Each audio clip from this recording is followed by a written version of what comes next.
Hey everybody, it's the Board Game Blogger. Today I'm here to review Chang Cheng. This is a very light area control game. It has some sort of unique mechanics in the way it works with the area control, in that there's an area you control which scores you positive points, an area that you control which scores negative points, and they're not quite the same areas. So it's some sort of interesting mechanics there. Now, the components in this game are really excellent, very top quality components, and the theme is that you're sort of building the Great Wall of China. And you build up the Great Wall of China and the Mongols attack and invade. And the wall is 3D, it looks really nice. The board itself, sort of this really beautiful board, it looks almost like a Chinese style painting. And it's a great game. And it plays quite quickly. Yeah, you can play it with 4 players, which is the max. It's 2 to 4 in about like half an hour to 40 minutes if everyone knows how to play. Unfortunately, with 2 players, however, the game is not playable at all. It's not fun. I mean, you can play it, but it's really, look elsewhere. If you're interested in this for a 2-player game, don't even look at this. And I think a lot of gamers actually might not even like this game, even at 3 or 4, in that it's just too light. I mean, it plays quick, and it's a light game, but it's almost too light. So for heavier gamers, even if you're normally an economic engine type of player, stay away from this. But even if you like sort of area control games, this game is almost too light. There's really no long-term strategy. It's just tactics in this game, and I just think it's too light.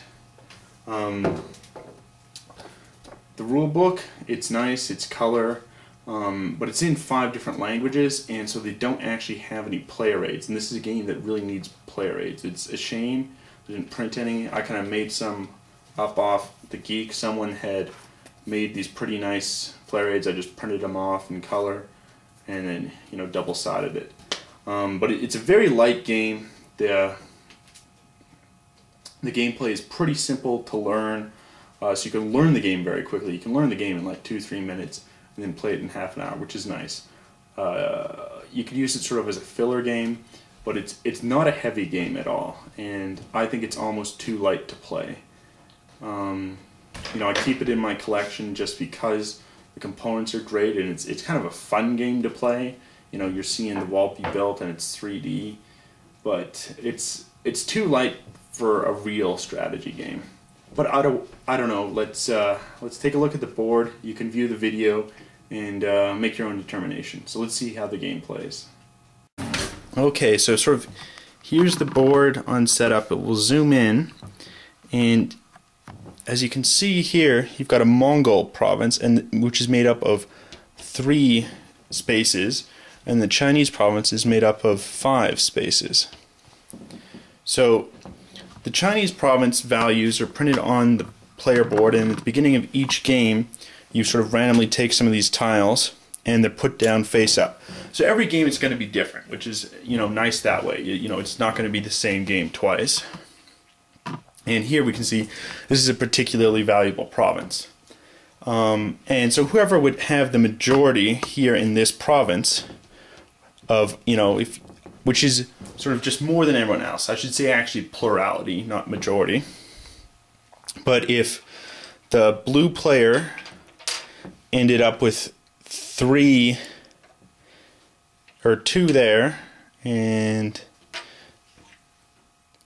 the red player had 3 here, they would then immediately score for the province of 9 points. Now, if in fact it had been a tie, and let's say it was like this. Now we've got the green player with 1 and the red and blue player with 2 each. They'd score each 9 points, the red and blue player. But here, if we can take a look at the Mongols, So here we've got the Mongol province, which you see is just really made of those three.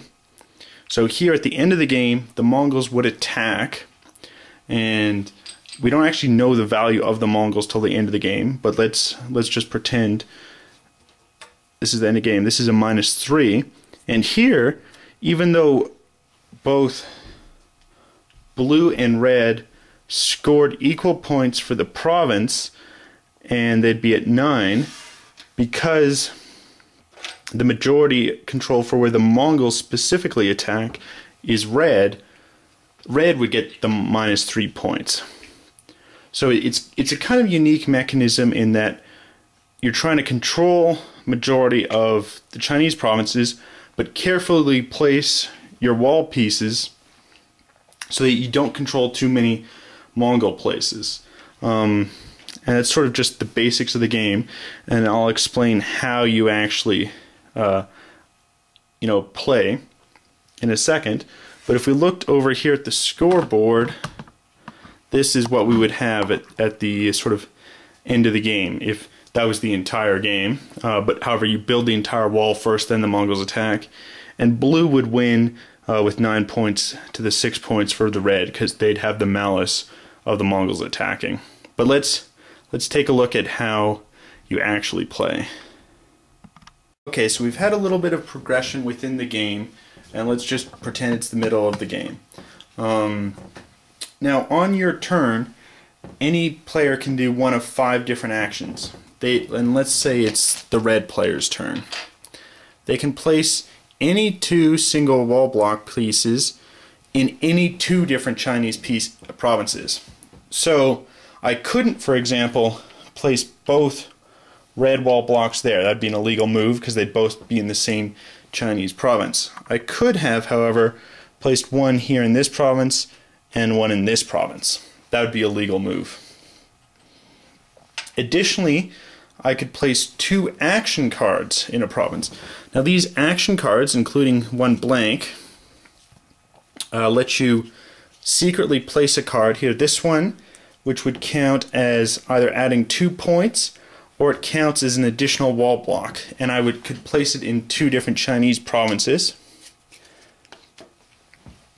And when the province is completed, let's say this is then completed in such a manner, and we'd flip it over, and here, now the red player could then use this action card and play it. Now this is a flood, which either adds 2 points or loses 2 points.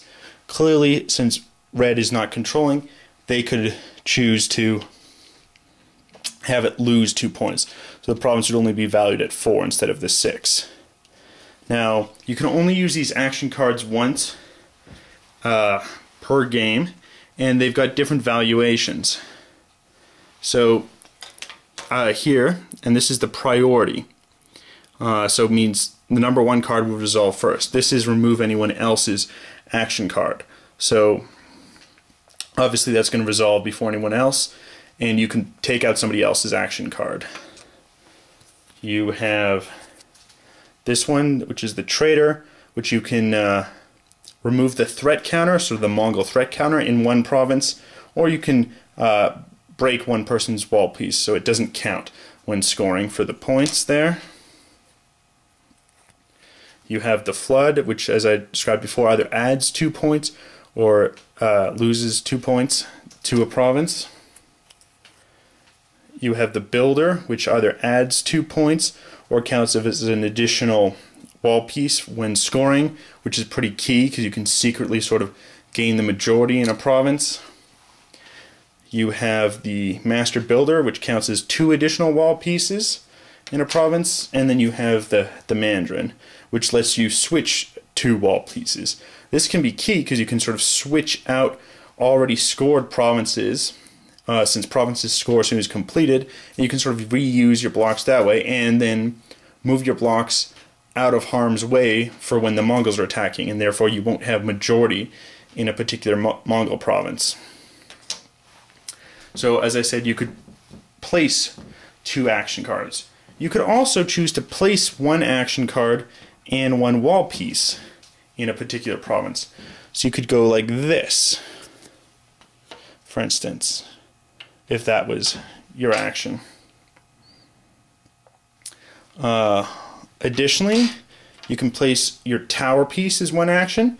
Now the tower piece is sort of fortifies a province, and then the Mongols cannot attack through that province. Or you can place your double wall block piece, which can be useful for quickly completing a province. However, you couldn't place it here as there's not two spaces. You'd have to place it over, say, here, where there are two spaces.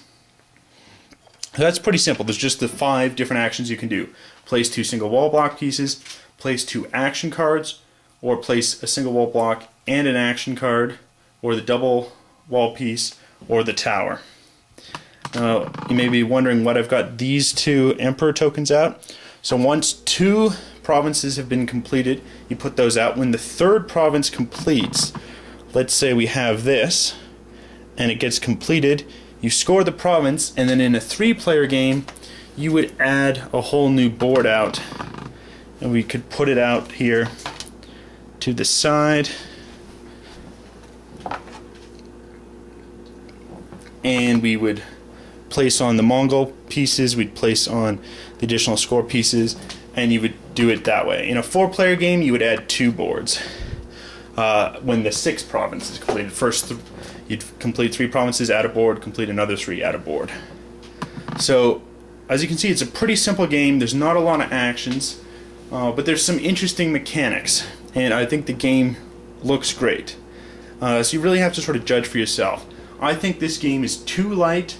You know, there's just not enough deep actions. You can't really make a long-term strategy. You're just basically just trying to score the provinces as you can. Use your action cards wisely to sort of gain control in a particular province. And again, I think the game looks great. So it's definitely a lighter game. It might not be for everyone, but it's a game if you think you're looking for a half an hour, 40-minute area control game, which is quite light, you know, maybe for some less experienced gamers, look to this game. However, I think most gamers who are into heavier stuff, even if you like area control, and this does have the unique mechanic of, you know, there's the Mongol area and the Chinese area, and so there's area which gives you negative points for having majority control, and an area that gives you positive points for majority control, which is a very neat mechanic. I haven't seen it in too many games, and it's, you know, really looks good in this game, but just ultimately I find that there's not enough key decisions. You know, there's not really any true decision making in the game. It's all sort of immediate tactics, no long-term planning, and it's pretty obvious how you want to use your cards. You know, the game almost plays itself. It's too simple. So I don't think I could recommend this to most gamers. However, if you are looking for a light area control game, then this might be it. But most people, especially if you're looking for a 2-player game, this is a terrible 2-player game. Look elsewhere. But if you're looking for 3-4 light area control, this might be up your alley. Anyway, until next time, I'm the Board Game Blogger.